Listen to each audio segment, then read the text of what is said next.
We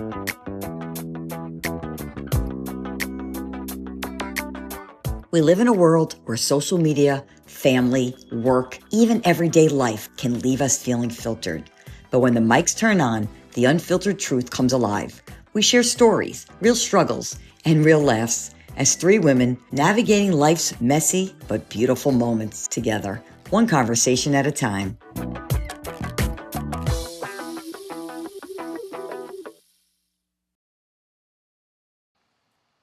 Hi, welcome to the chat, Life Unfiltered. I'm your host, Grace.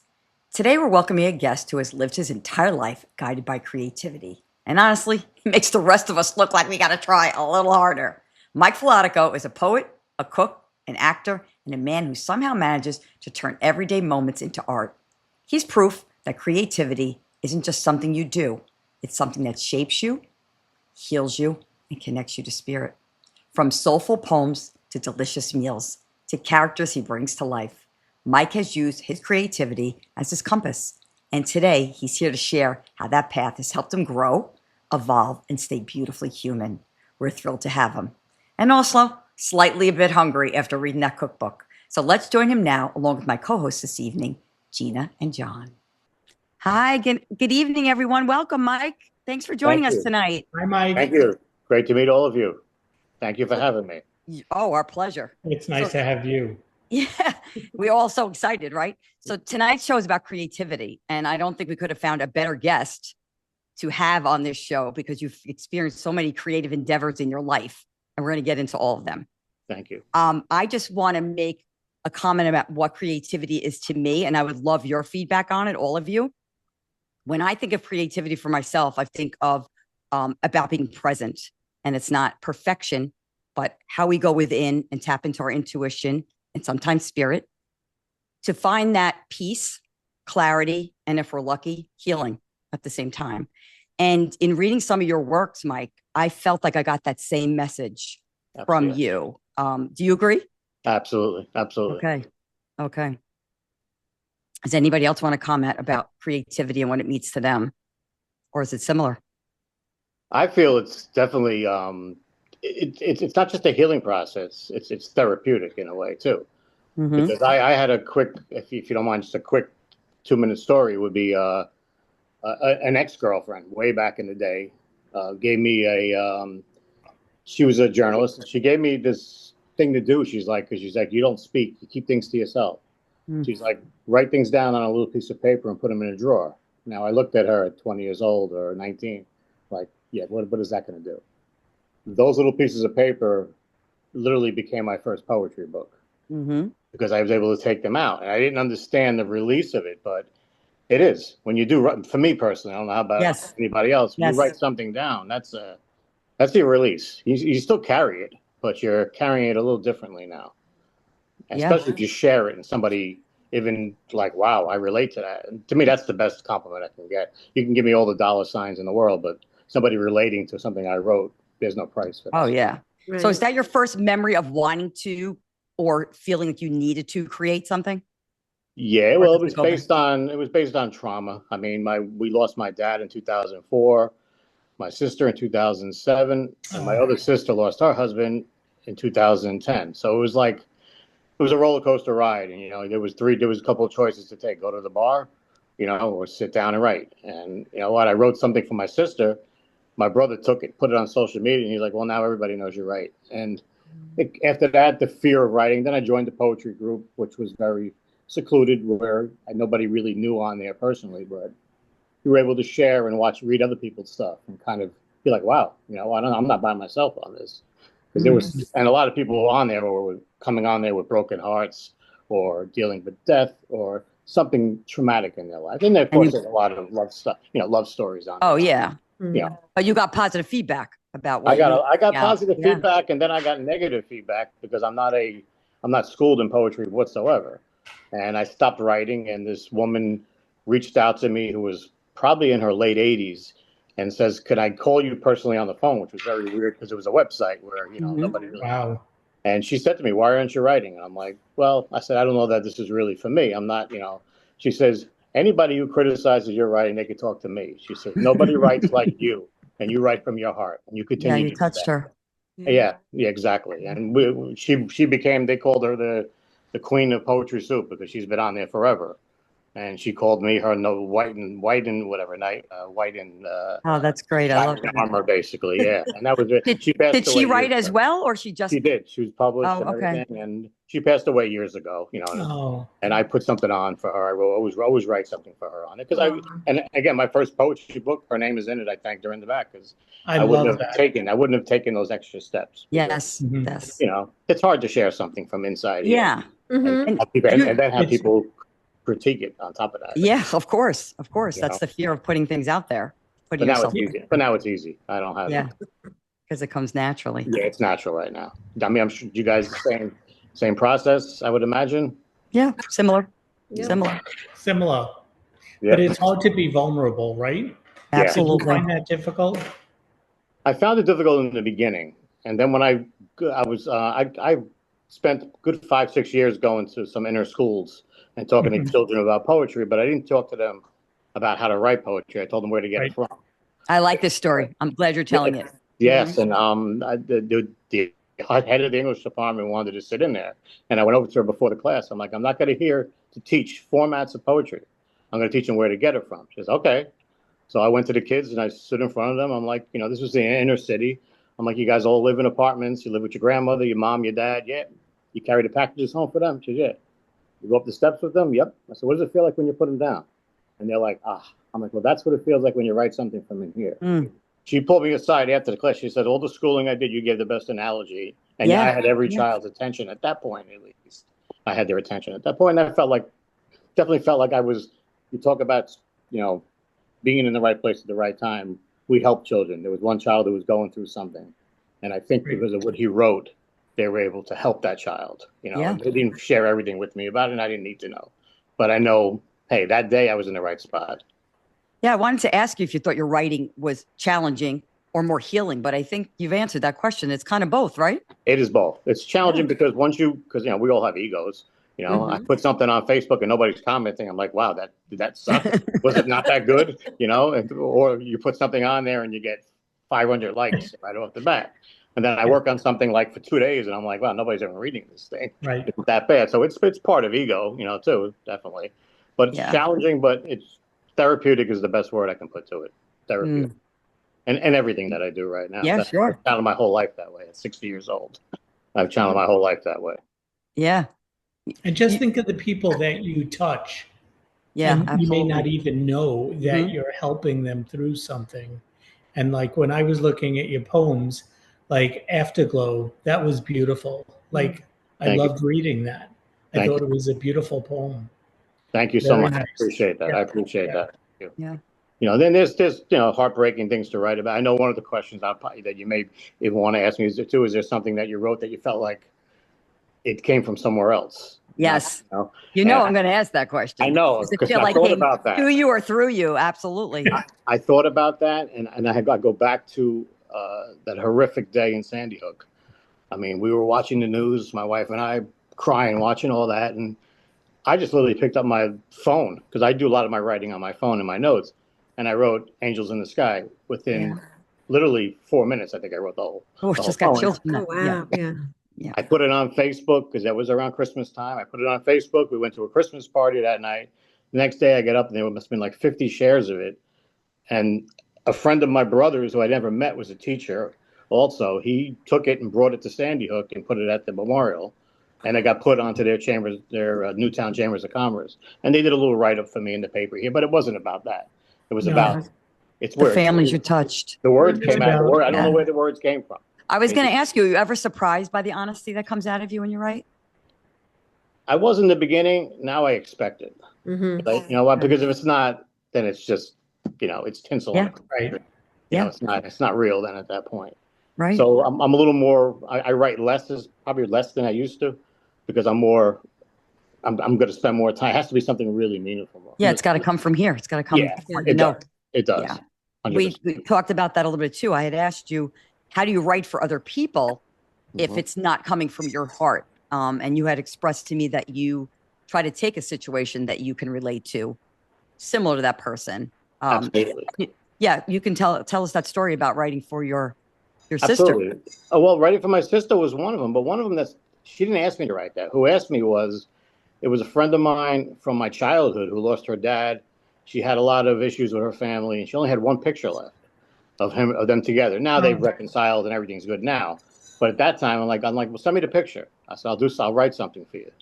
And I was able to draw from my loss and just incorporate it into Daddy's Girl for her.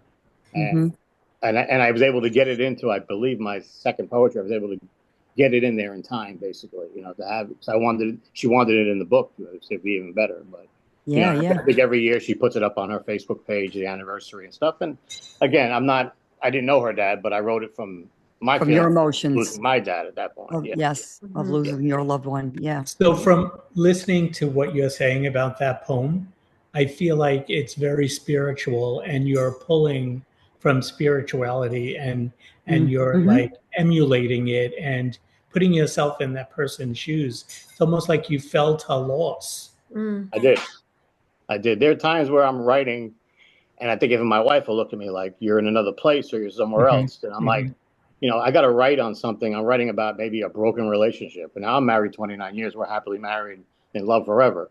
But I can still go back and write on something and just put myself there. But then I got to shake myself back into today, which it's difficult to do sometimes. And I think I explained to Grace the other day, because I help out in the funeral business right now, which is, I see a lot of loss. But I know I'm doing the right thing, because it's a joke with the company, the limo company, because she's like, "Did you get a tip or a hug today?"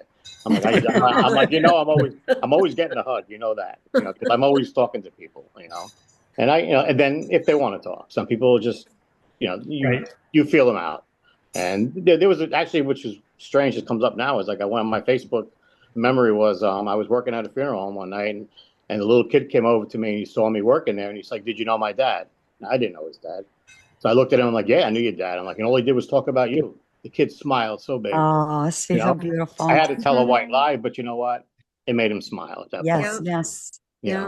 So, and you have such a vast background. And back to what John said, I just kind of want to go into that a little bit more, because you're coming from a place of spirit, like blessings are coming through you to reach out to other people in the different facets of your life's journey. And now you're working in the funeral business, and you were put there on purpose. Yeah, Clearly put there on purpose. I mean, that's what I'm hearing loud and clear. And you see me going, because we discussed this, Mike. Yeah, I know. I said you're definitely so gifted. Yes. It's a gift. It's a gift. Most definitely. Yeah. It's compassion. I mean, the first night I think I worked at a funeral home in the Bronx because they needed me to fill in.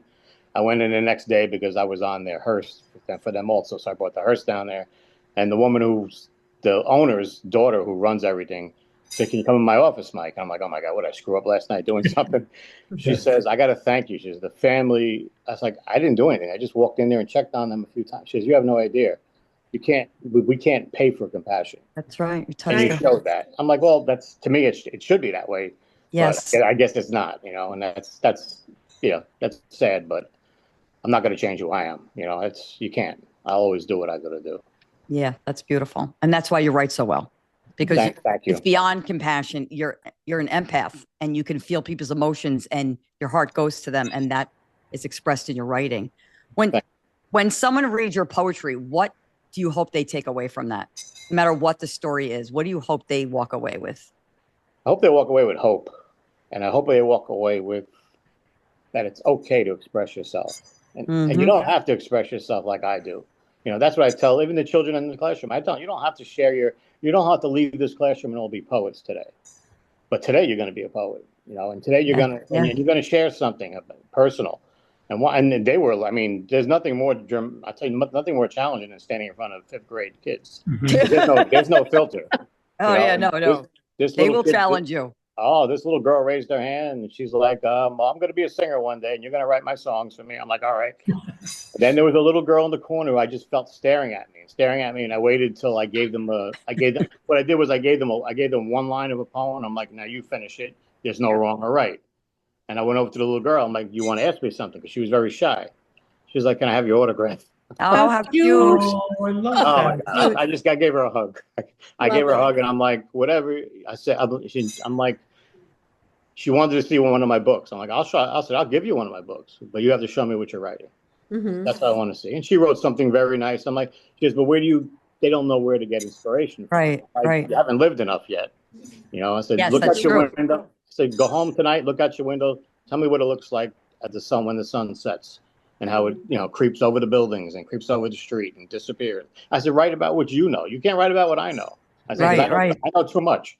I know things I Yes. shouldn't know. I said, Age is your friend right now, the wisdom that comes from our age. Mhm. absolutely, absolutely. What do you know today that young you didn't know or appreciate at all about any of the creative endeavors that yeah, that probably compassion was probably a big thing, and not more of listening than talking, and hearing what somebody's saying is a big thing, because that's what I do in the business I'm in right now. I mean, I'm in the front seat. I mean, I had this woman, she sat in the third seat of the limo. By the end of the day, she sat up front and told me every story about her and her husband, every vacation they went on.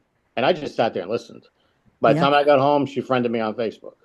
And she, that's wonderful. And this is just somebody I'm never going to meet again or see again, most likely. But maybe you don't know. Nice. Oh, maybe not. You make connections for a reason. Yeah. Exactly. Yeah. And that's a good part of it. I think I learned how to do that where I didn't. Like I said, I told you this story. My wife would always say, "Oh, I wish we met when you were younger." I'm like, "Nah, you wouldn't have liked the younger me. You got a better version now than what it was." And I had to go through all that. And probably the same thing with her. Maybe I wouldn't have, but I had to go through everything I went through to get to who I am today. And that's, and this is the finished product, good or bad, dislike or like, this is it. This is the product. So in all these writing endeavors, you poured your heart out for poetry. Where did this turn into now? Let me write a cookbook. Cookbook came from, number one, I'm big with cooking because I grew up in a house where everybody cooked. And everybody in my family can write a cookbook. I just sat down and wrote the cookbook. That's the difference. My mother dictates on the holidays who's making what, because we all know how to cook. Nothing, we don't starve, put it that way. But my wife became celiac about, I gotta say, 5-6 years ago, maybe no more than that. I'm sorry, about 7 years ago. So I had to change my whole form of cooking to fit her for gluten-free. And then I just kept sharing the recipes online, because I've always did that, put stuff on Facebook, Instagram. And then somebody just asked me, they're like, "Oh my God, that's fantastic." I'm like, "Well, it's gluten-free." No, yeah, it's gluten-free. So I was like, you know what? And I had a friend of mine who used to work for my management company. Like I said, I'm going to tell you who I thank in everything that I do, because first of all, I thank my wife because of what she allows me to do. A friend of mine named Chantel, she was like, "What are you doing?" "I'm writing a cookbook." "Oh my God, I'll help you." And she edited all the recipes for me. Didn't want anything for it. I put her name in the book. Like I said, I'm blessed to have people that come into my life like that. You're very grateful. All the way up until my novel. I mean, my poetry books, the thank yous in there. There's a line of names. I don't do it on my own. I definitely need the support of other people to do things. And gratitude is key to be able to do more. So that's a beautiful statement. 100%. I fall down. You need 4 legs to hold the table over. I think that's very powerful, because we all need people, and people put us into places we need to be. People inspire us. We inspire people. It's give and take. But your cookbook, like the Poets Table, I was thinking about that, and my question for you is, what does the Poets Table look like? The Poets Table look like? You mean in my house, you mean, or no, like if you were setting the Poets Table, what would it look like? I'll tell you what it looks like in my head. It would have some books on the table. It would have that little feathered pan. It would have some dishes of some really good food. And somewhere in the background, there'd be a Beatle poster up somewhere in there, basically, because at least, like I said, too, I think I was saying to Grace the other day, I mean, if I said to you, all right, go through all the apartments in my building, I guarantee it, you would know which one is mine. Put it that way. So all the stuff that you're just by the decor. Yep. That's by the decor, basically. So what do you see as the Poets Table? I'm curious. So what I see it as color. So I see color, and I see some red. I also saw feather, which is interesting you said that, because I was thinking feathers. I also see some flowers. So I see very subtle florals. and it seems in my head very inviting, Very happy. especially with some of the recipes in your book, like the spaghetti with calamari. Like, I think so inviting. Yes. Yeah. I wanted to ask you, did you take your family recipes and tweak them, or they're all brand new recipes? I had a, I'll tell you honestly, it was harder to write the cookbook than it was the poetry. Because I had to go back and cook. Well, because I cooked boom, boom, boom, boom, boom. I'm like, now I got to go back and say how much of this, how much of that. Yeah. And that's still, that was difficult. I had to make everything that you saw in the book just to get the picture of it. So, yes. Which obviously my wife, was very happy for. She got to eat really good for those weeks that I was cooking those, whether it be stuffed artichokes or vinegar peppers. But the color to me is art. The whole picture is art.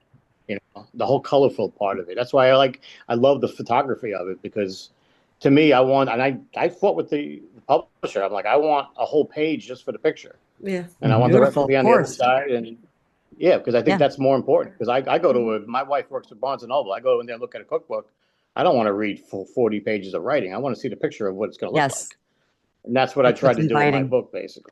And that's why John makes such beautiful colors around you. So beautiful colors. And, as Italians, I relate to that because, our moms and grandmoms, they never had a recipe. Like, they just a little of this, a little of that.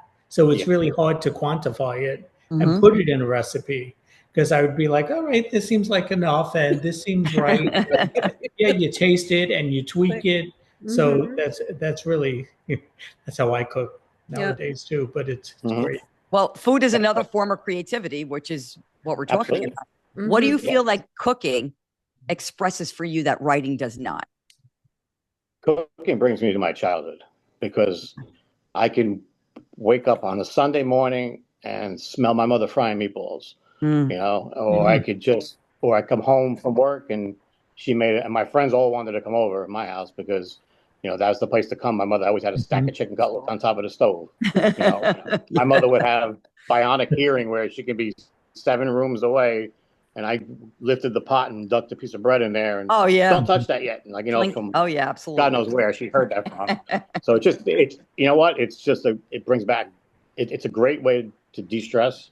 But for me, it is by cooking. I know some people don't like to cook and they find it very, like they can't do that. To me, it's just, and now with all the cooking shows and recipes you can find, look, anybody can cook. I hate to sound like Ratatouille, but anybody can cook. Right. And we do. And my wife doesn't enjoy it like I do. People are like, they're like, oh my God, you're so blessed. Your husband loves you. Cooks for you. I'd be cooking for myself, and I did. Yeah, because cooking's love to you. Yeah, absolutely. Absolutely. So I know you have some structure in your cooking because of your wife's condition. So you're very specific, but do you feel that's guided intuitively as well? Like a meal that you want to make for her, or a recipe that you put in the book? There was something, the pasta became a big issue because all the pasta we had to find, and now there are so many doors open now to gluten-free when there wasn't 7 years ago. So we found a couple of pastas we really like right now that we stick with. And then again, I'm type 2 diabetic, so I got to watch my intake of stuff too. And people are like, oh, when you put that picture on Facebook, oh my God, you're eating all that food? I'm like, no. I said, that's the next day. That's gluten-free. I can eat that. That's some of her lunch. That's some of the next day. We're not eating all that. We're not eating all that food like that. We just make enough because she loves to bring lunch with her the next day to work. And I come home from work. I get home usually early. So, I have something to eat up. And nothing's better than your own cooking. What's your favorite recipe from that book? Because I got to be honest, I was getting hungry when I was reading it. Probably one I haven't made in a while, and my wife's like 2 rooms away, and I guess she'll agree, would be stuffed articchokes. I love stuffed I do make my own stuffing. I make my own stuffing out of it. That's a good one. Yeah, and I do it my own way, but I enjoy that. The pork chop vinegar peppers is a nice slow process. Another one of my favorites. Yeah. And I do it that you can eat it with a spoon right out of it. You can cut it with a spoon. So tender. Yeah. Oh my God, that's amazing. That sounds delicious. Yes. And all gluten-free. Yeah. It's just it's just the flour. I'm using a rice flour. That's all. I'm dredging it in that. Browning it's just as tasty. Yeah, absolutely. Yeah. Absolutely. Oh boy, we can learn from that. Oh yeah. We could all learn from that. Like taste is not compromised, obviously. No. Not at all. Not at all. That's why I did it. You got to be creative, and that's exactly what he pulls from inside to make these dishes so creative. Yeah. Happy wife, happy life, right? Yeah. That's what they say, right? Yeah. And I bet when you started it out of necessity, you didn't think you'd enjoy it as much as you do, right? Right. Yes. No, I mean, when I lived on my own for a short time, and when I met Rosanna, she used to come and visit me. I always had something cooking, and I'd be like this with the fork as she's leaving, you know. And I'm like, I know I got her, because my mother always said, wait a woman's heart's to her stomach. A woman, huh? I always thought Yeah, it was it's a the other way man. around. It works. It works. She's still here. What is So it her works. favorite dish that you make? I'm sorry. What's her favorite meal that you make? I think she would do anything if I made stuffed artichokes tomorrow. She'd be happy as could be right now. Right, Rosanna? Yeah. She already said yes from the other room. Yes, Yeah, absolutely. yeah, They definitely. are delicious. Yeah, they are good. But it's funny because when we started the transition into cooking and where what the root of that is for you, it does come from a place of love, and I could definitely resonate how you reflect back on your childhood, because there's I'm working all week long, typical 9 to 5 job. So at the end of the day, I'm looking for some quick things just to get on the table for the Absolutely. family so that we're eating at a decent hour and not, Right. 8, 9 o'clock at night, which is not healthy. Yeah. But on the weekends, when I do have a little bit more free time to myself, I will find myself, experimenting with safe recipes, because I'm not that experienced. But that being said, I always feel my grandmother present with me. I immediately go to my standard ballads, Frank Sinatra, Tony Bennett, Yeah. that music's playing, and Grace knows me. I'm an old soul, Mike. Mhm. And I'll have that playing in the background, and I could just feel the whole, oh gosh, presence of, my grandmother standing there and telling me what to do. Put a little bit of this, put a little bit of that. Don't be Mhm. afraid, Mm-hmm. and it all comes from a place of love, like you Mhm. said. I mean, it's just not so much the passion of cooking, but when you're cooking for those, that are around you, that's just that place of love, Mhm. because So, and cooking brings up emotions, and like he it said. I does, think yeah. sometimes Yeah. that, Mhm. has it ever helped you through an emotional time in your life where instead of writing, you said, let me go cook, and you worked out something in your head that you needed to get I rid don't know of? if it was so much for that, but like I remember my mother had a medical issue about 3 years ago where she was actually brought to the hospital with a heart rate of 10, and Mm. they put a pacemaker in her, and she was home back Mm. the following week she was back home, and she lives up in Connecticut, and I'm like, what do you want me to come up, or you want me to come and visit? But you're not going to cook for me? I'm like, what do you want? You tell me what you want. And she wanted the spaghetti with the calamari, and she wanted the clams. Mm. So Delicious. and it made me feel better because she wanted that, Mhm. Yeah. and I was proud as can be to go up there and do that for her.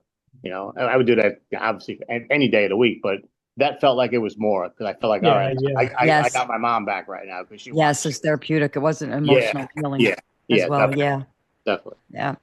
I didn't think of That's that great. until you guys just said that to me, so that just brought that That's right what back. we do. That's what That's what we we What we do. We do, make you and think. and I cook for myself because I'm single, and I got to say, Gina, to your point, we work all week, but on the weekend I like one day I'll cook something nice. Usually it's sauce, right? I make the sauce, and Mhm. I love the way the house smells when you make the Mhm. sauce, Yep. and Yeah. it brings back so many memories with the music. And Mhm. I That's right. too It's grew all up with part. all that Italian music, Uh-huh. but nowadays I was listening to like Taylor Swift, Ophelia, but that's another story, right? I mean, she's blowing that out of the park. But I just love it. It brings back so many memories, and the Yeah. smell and the tastes. Yeah. Definitely, Yeah. definitely. I mean, I Oh, can yeah. multitask. I mean, I mean, before I had an iPad, I'd have that on the counter, and I'd be writing something, music playing in the background, and cooking. I mean, I complete disarray, but it's Yeah. But that's not, everything, all the juices are flowing. Let me get a few it thoughts works. down. It Let me, yeah. works. It Yeah. works that way. It works Mhm. for me that way. Not everybody, I'm sure, but for me, it works that way. Yeah, obviously, because now we want to ask you about how did you get into acting Yeah. and what's going on with that? Well, the acting So many thing, juices flowing.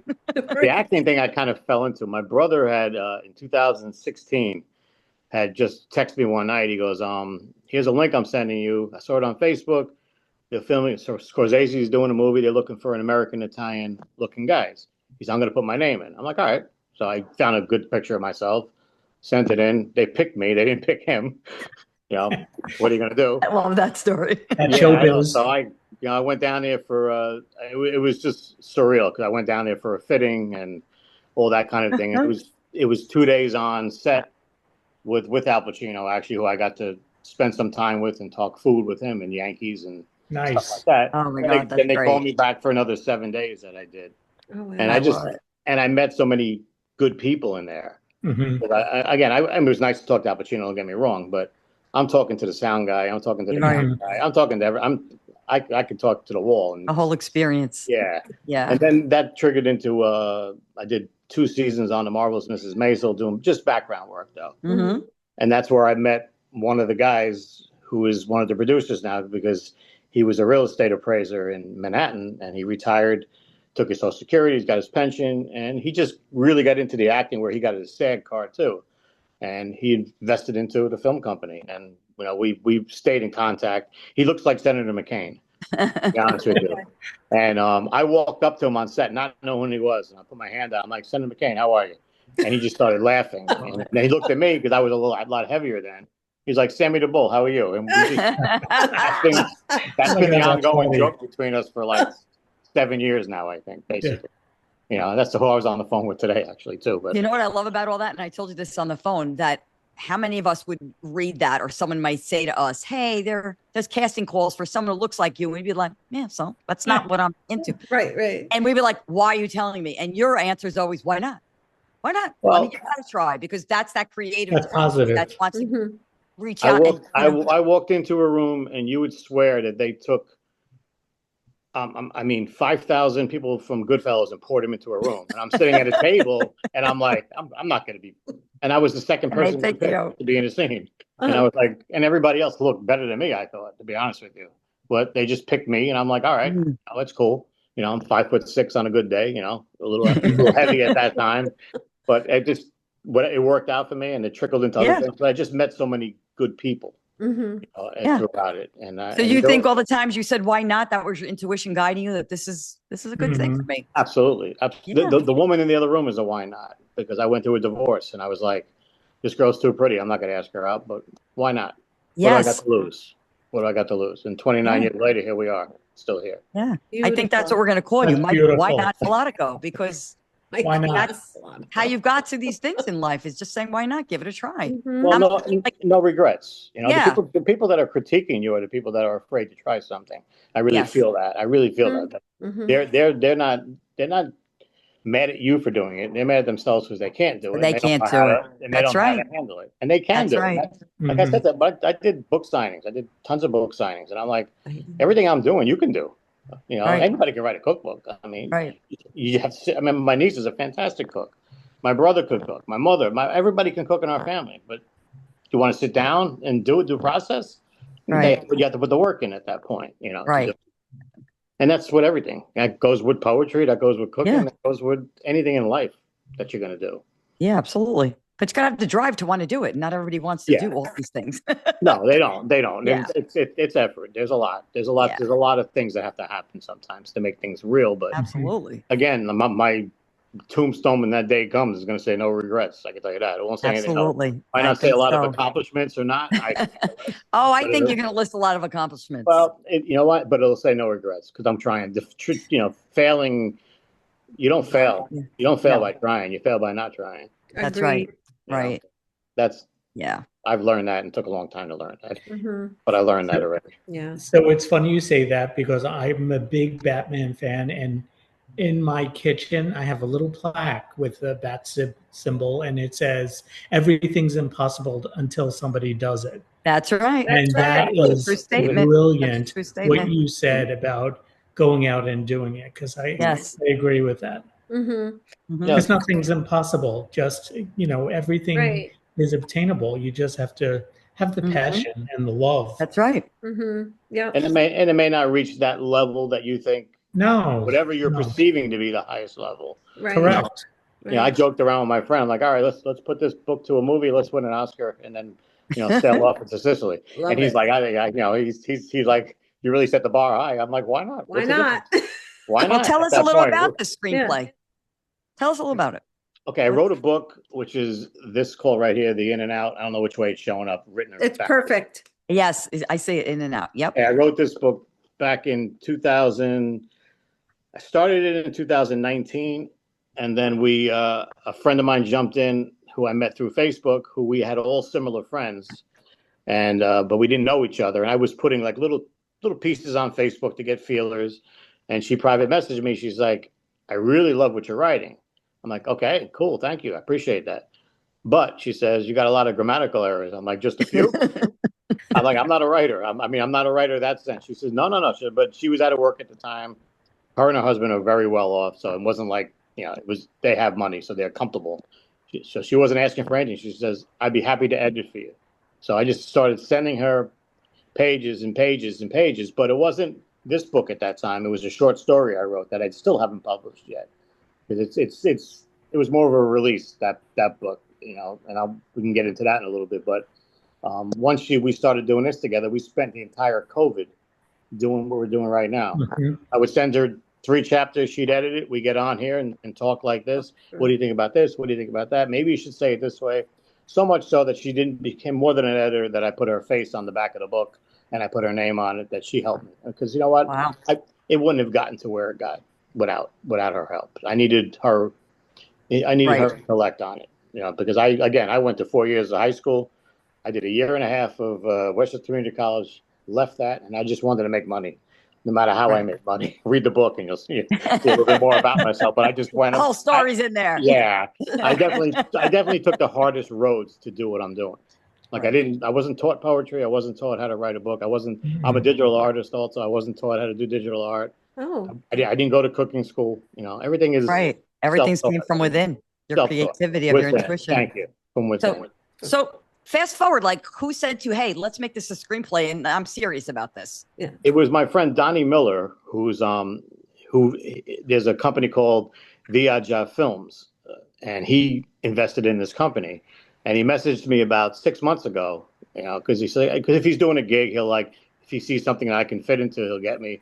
He said, "I got to tell you something." He goes, "I just thought you were some guy clowning around on set all the time. You really wrote this book." He said, "I read this book. What do you think about seeing it as because he said, you got 29 chapters. He goes, each chapter could be an episode." And he really put a light on in my head at that point. I'm like, yeah. Or a full-length movie. What do you see outside? I see whatever you see. I'm like, I don't know this kind of work. I'd be really interested in learning it.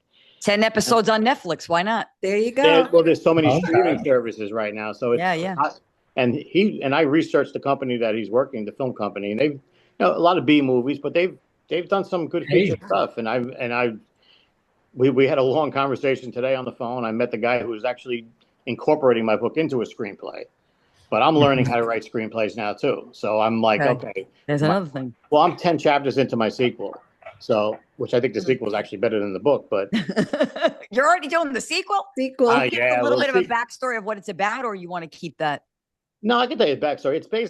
I was at the crossroads of my life when I retired at the height of COVID, because I had my years in. I worked for the town of Eastchester for 32 years and 4 months, and for us it was 55 and 30 to retire. Okay. So I was going to be 55, and I had 32 years already, and COVID was a bad thing at that time. Not as much now, but I'm like, you know what? I feel like I'm playing Russian roulette right here, right now. So I retired on my birthday, as soon as I turned 55. And I walked out, and I had the time because there was nowhere else to go work, and I got a pretty good pension, so we're comfortable, what we're doing. And I sat down and I was like, you know what, I want to do this right now, and I really just wanted to do it. And but is it your life story? Is it based on you, or it's based on because when I sat down, I said to myself, you start reflecting. What if I didn't take the job that I took, the safe route, and not the safe route, the smart route that my father instilled to get something with a pension. And if I continued to go the route I was going, which wasn't always on the up and up, I had a lot of friends in shady areas, and one of my main characters, I'm still best friends with. He's my brother. He's the guy you call at 4 o'clock in the morning. You need something, whatever. This guy has bought over 500 of my books already and is handing them out. And Gina, that's the one that Jim found on the table in the deli. Okay. He put it. So this is full circle, this whole thing. Yeah. and he's put it all over the place. And he loves to be a kid, loves the fact that he's a character in it. And it's based on my life, but it's my character too. Is who I am now. Is still, do I want to do that? I still love poetry. I mean, in the book, I'm showing my poetry to somebody. Okay. In my book, I'm showing my artwork to somebody. So it's me. But obviously, it gets embellished a lot because I didn't continue that way. I went with the way I went. So I would say 75% of the book is probably somewhat fact-based, and some of it obviously goes a different direction. My mother had a lot of questions when she read it. I'm Said, "You get two." I said, "You get two." Get 2 questions. You get 2 questions. But she knows my friend. She knows I was no angel growing up, and I'm here today for a reason. I mean, there's many situations I put myself in where I could very well not be here anymore, Right. and I'm not even exaggerating that. But like you said about the funeral home and doing this and doing that, there's a reason. There's a reason. I mean, I don't want to blow that reason either. Yeah. Do you think the book coming now and the screenplay being made from the book is like divine timing? Like the transformation of your life from what was then to now, and now the culmination of all that would be put in this book. It's just, to me, is divine timing. Do you see it that way? Yeah, absolutely see it that way. Everything happened. Everything seemed to happen for like it was meant to be. And it was just weird. I mean, look, again, Gina, Jim's seeing that book right there, going into that deli that day. He wouldn't have came home and told you, probably spoke to you about it. You guys coming to the funeral home that night. Exactly. Him seeing you recently. And the conversation that we had. Oh, yeah. None of this we wouldn't be doing this right No. now. No, absolutely. And here we are there's a reason. Because of that because of that journey. Yep. Of his friend buying the 500 books, Jim going to a restaurant or deli and noticing, hey, this is my buddy Mike, and then seeing Mike at so many kinds of events we attended, and one event after the other, and here we are today, and and the future is just as bright. It definitely feels that way. I feel really happy where I am. I mean, it took me a long time. Look, my ex-marriage wasn't a good one, and it only lasted about 1.5 years, and it left a lot of scars that I made a lot of people pay for, I think, over those years until I met who I'm with now. Right. And I think one of the most hurtful things I heard, and it's really was from my ex-father-in-law, who the words got to me that he's just a town worker. Like when when we divorced. First of all, that's an insult to every town worker. That's right. Every hardworking service person that we gave where I was plowing snow for 18 hours straight when everybody was sound asleep. Right. And the guys that are still doing that right now, who I still stay in touch with, actually. But I think that drove me to even more like, hey, I am more than that anyway. That was good to be, but you know what? I'm even going to be even more than that, because once I retire, what was I supposed to do at 55? I wasn't going to go sit in a rocking chair. I wasn't going to go sit in a donuts, have a cup of coffee every day. I don't turn the TV on during the day. I'm either working or I'm on my computer, and I have multiple projects right now in this computer in front of me that I'm working on, and one is a comedy about the funeral business, because I just heard ridiculous stories. They have the best personality. These people have the best personality I've ever met in this business. And I'm like, I can write, and they're all like, now they're giving me stories like crazy because they all want to have their story in it, and I'm like, give me a chance, But it's the doors have opened, the shutters are gone, the windows, everything's blown out, everything, and all your different creativity always brings out messages. As I'm following along with you, is there like one message that you feel comes out over and over and over, no matter what you're doing? Like a positive message, or either? It doesn't mean either. Just to try something. Don't, I wish everybody that meets me would look at me and say, like, I'm nothing special. I'm just Michael. You know what? You can be. You're you. You can do this. All three of you. You can do exactly everything I'm doing. You can do. Doesn't matter. Right. Like I said, I'm 5'6". I'm not the best looking guy in the world. I make stupid jokes to make people laugh because I look for attention at times. That's me. But even my mother was shocked that I wrote poetry. She didn't see that in me. People that I went to grammar school with, like, that's you? I'm like, yeah, that's me now. I'm like, it wasn't me then because I was shy. So I want people to, I hope I can make an impression on every person that I talk to, and look at the three of you. I think you did. I think you do. You made an impression on me when I when I met you last month. So, Thank you. Me yeah, too, yeah. meeting you tonight. But Yeah, absolutely. and I have a question, Mike. So when you're writing or doing your cookbooks or acting, is it cathartic for you? Do you feel like it's healing? Because I feel like it all draws from emotions, and Mhm. like you mentioned that your childhood is not the same person you are now. So is it a way of healing or getting messages out? I think it's more or less the writing is that part of it. You know, the acting part was just something fun for me to do. Mhm. And it was a way to get me into where I am now, where I can actually sit and talk to a producer and director. So it got me Great. to the next level because I'm not an actor. I mean, like, I never had any grand illusions of standing in front of a camera. It was nice to be in the background. It was nice to sit in a room and have Martin Scorsese lean on my shoulder and Hmm. set up a scene. And it was just, and again, I wasn't blown away by it. Uh-huh. I know they're people, and Yeah, that's how I yeah. said they're just people, you know. But obviously, they're doing very good at what they're doing, and I was inspired by that more than Mhm. anything, you know, and seeing how that was done. But the writing part of it, yeah, because I think maybe I didn't touch on one of the questions was I always go back and write about relationships, or I always go back and write on that because you know what, I think I've learned so much from it that I can talk about it enough where Mhm. Hmm. good and bad, doing right. I'm not no angel. I was no angel growing up. There ain't enough skeletons that could fit in my closet. You know, that's how I feel at times. And like I said, I think I fit You need to call the Read this book. California Closet Company. The They California make it exactly, Closet. bigger. Make exactly. it bigger. You can't even close the doors. I need curtains on this. But That's so funny. you always feel like I'm like this with the scales, you know, Yeah. Mm. good Yep. and What bad. would you tell your younger self? You today. Question. What would you say to your younger self? You're not gonna like the answer. I wouldn't tell them any damn thing because I wouldn't be me if I didn't. Okay. Right. I That's wouldn't be honest. me if I didn't do what I did. You That's had a to go good through answer. everything It's you went honest. through. Yeah. I have no, you know what? I have, do I have regrets? Everybody's got regrets. Absolutely. Yeah. But the regrets are what got me to Mhm. where I am. Hmm. Yeah. I wouldn't have anything to write about. There wouldn't be the in and out. There wouldn't be another story to tell. Everybody has a story. You just got to Mhm. tell it. You know, Yeah. we all have stories, but I wouldn't, I mean, look, yeah, I wouldn't marry my ex-wife. Definitely. If I can go back and change that, There you absolutely go. 100%. But again, that was a learning process to Hmm. get me here, you know, get me where I am now. But yeah, no, I wouldn't change a thing.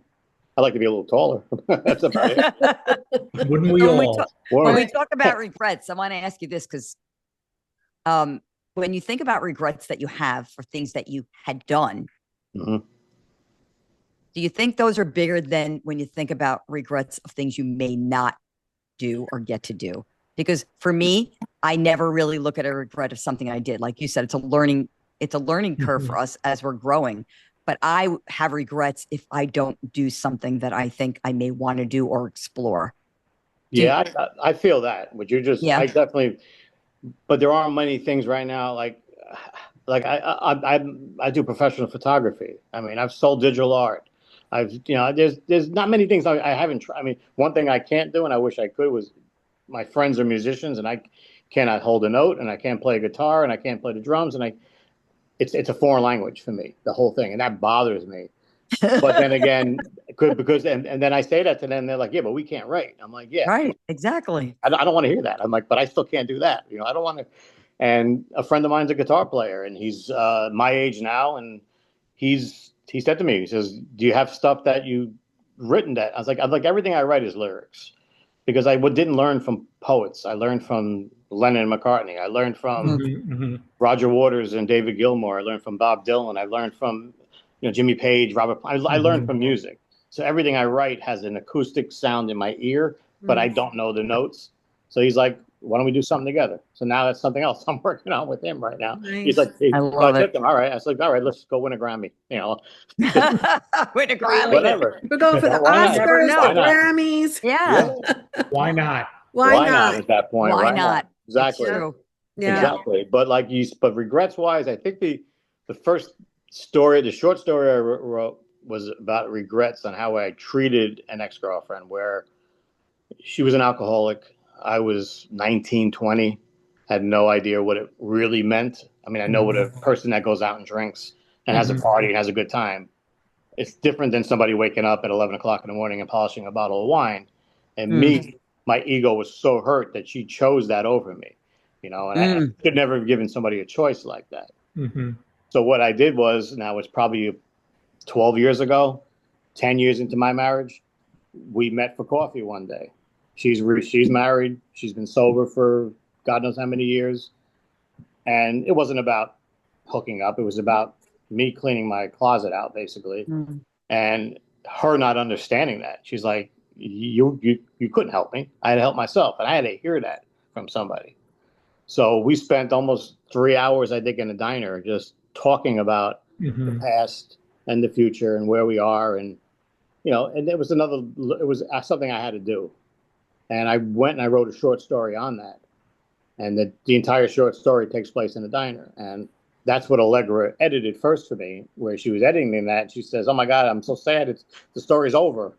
I'm like, "Well, I got 2 chapters of something else I'm working on." And that became this book at that point. But I never published a short story. So that became like the girl taught me. That was the girl who taught me that, put a little piece of paper in a drawer.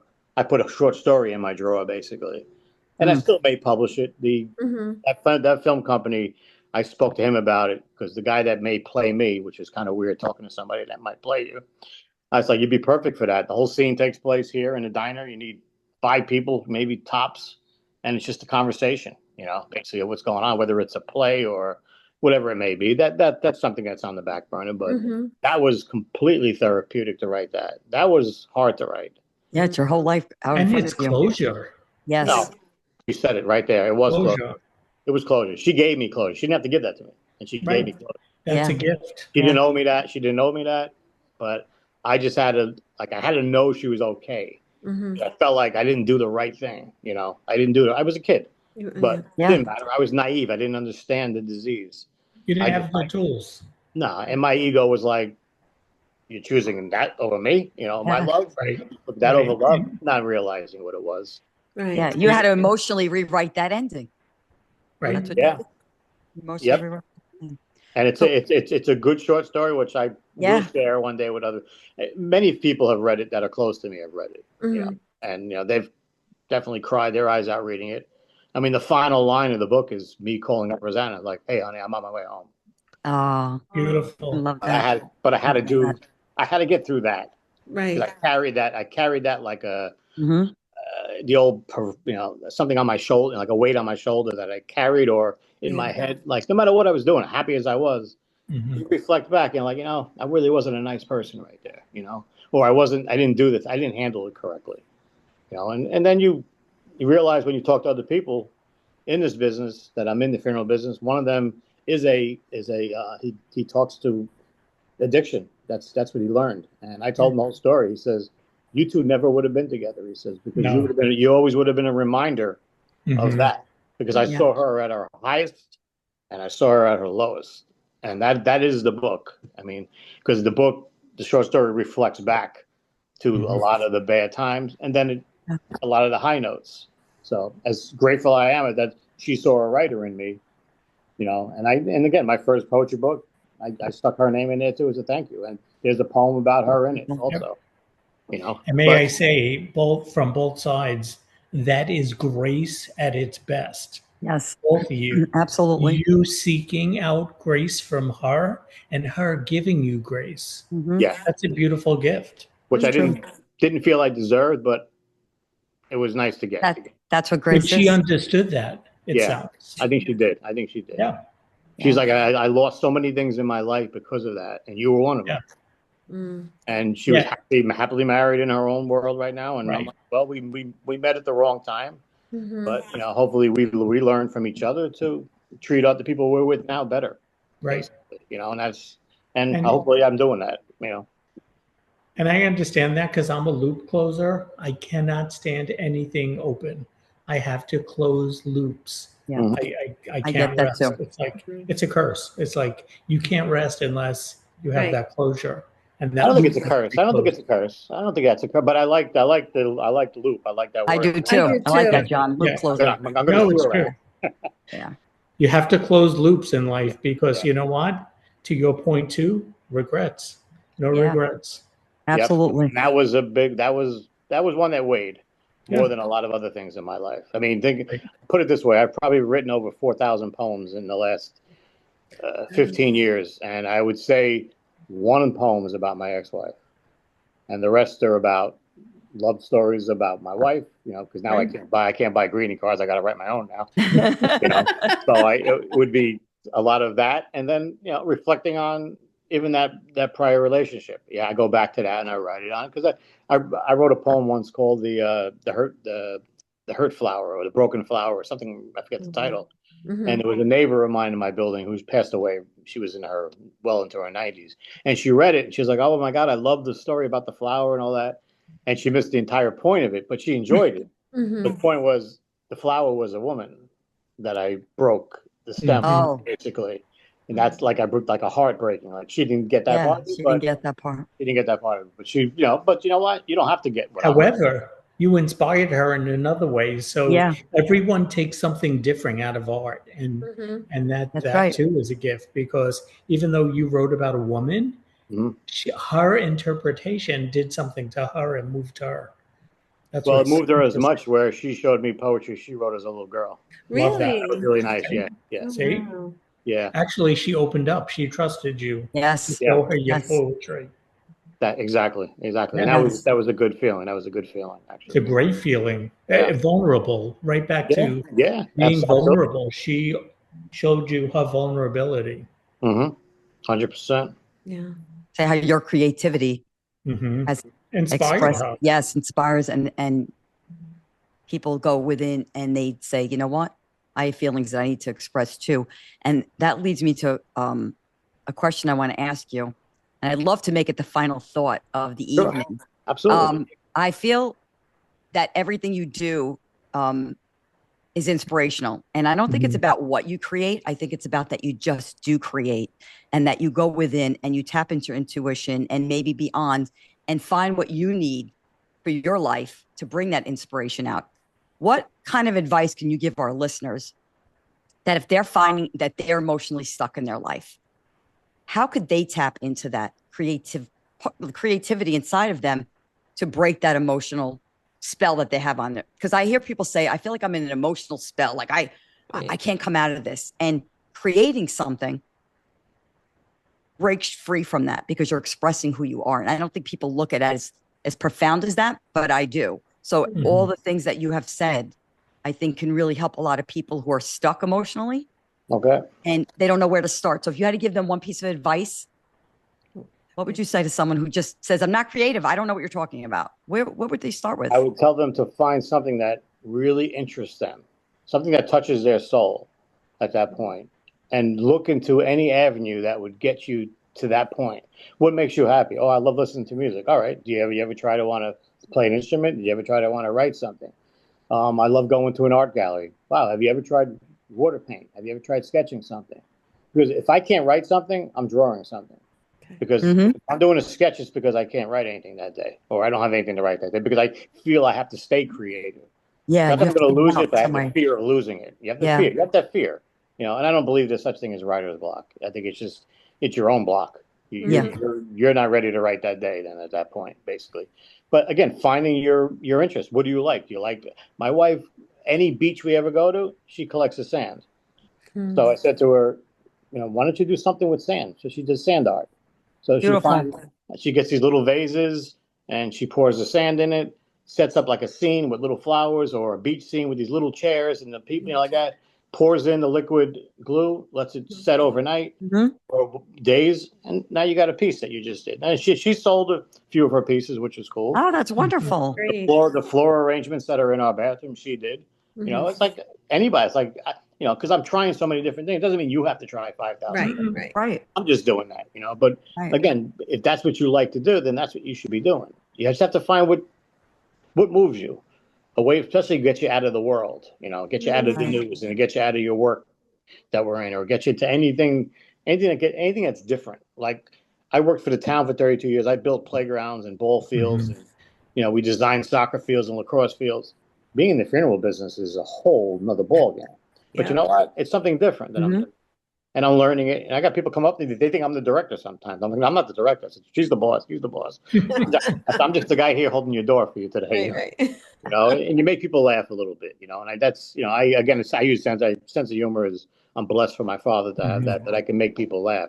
Yeah. And that's the first in at that point. Then you have them at that point. Then you can touch into something else. Well, what do you like to do? Anything. Wax. Right. I mean, there's crocheting. My sister-in-law makes these pillows all the time.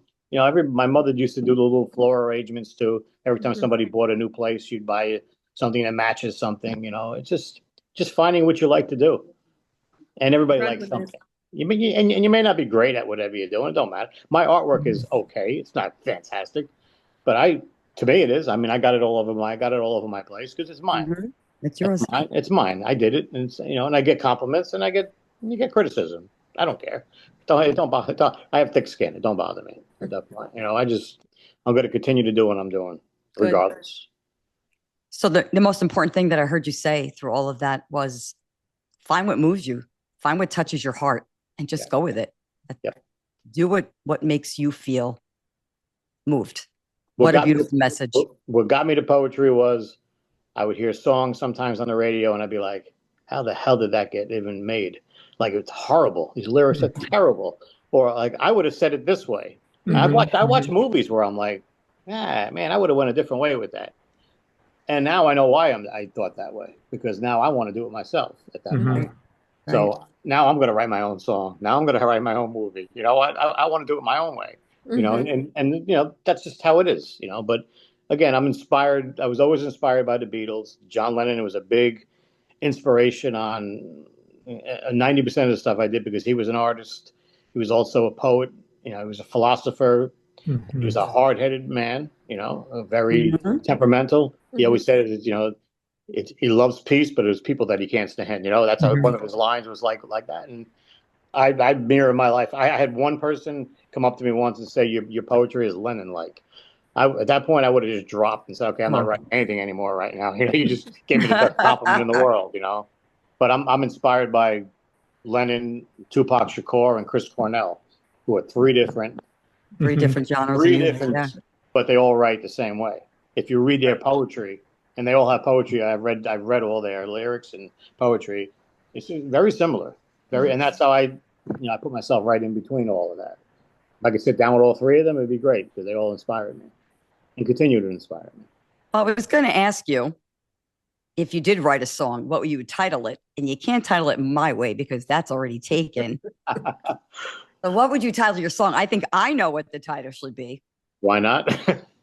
Why not? Why not? No regrets. I mean, I've written poetry. I've written poems called No Regrets. You know, I've written stuff like that.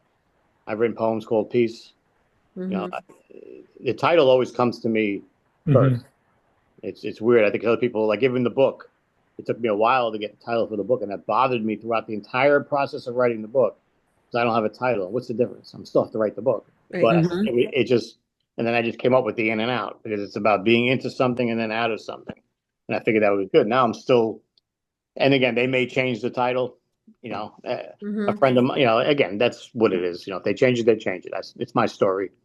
They want me on set. They want me in it. They want me to be, you know, I'm going to be all over it when it's being done. So yeah. I think In and Out is a good title, because you've been in and out with so many different things in your life, and you brought that creativity forward.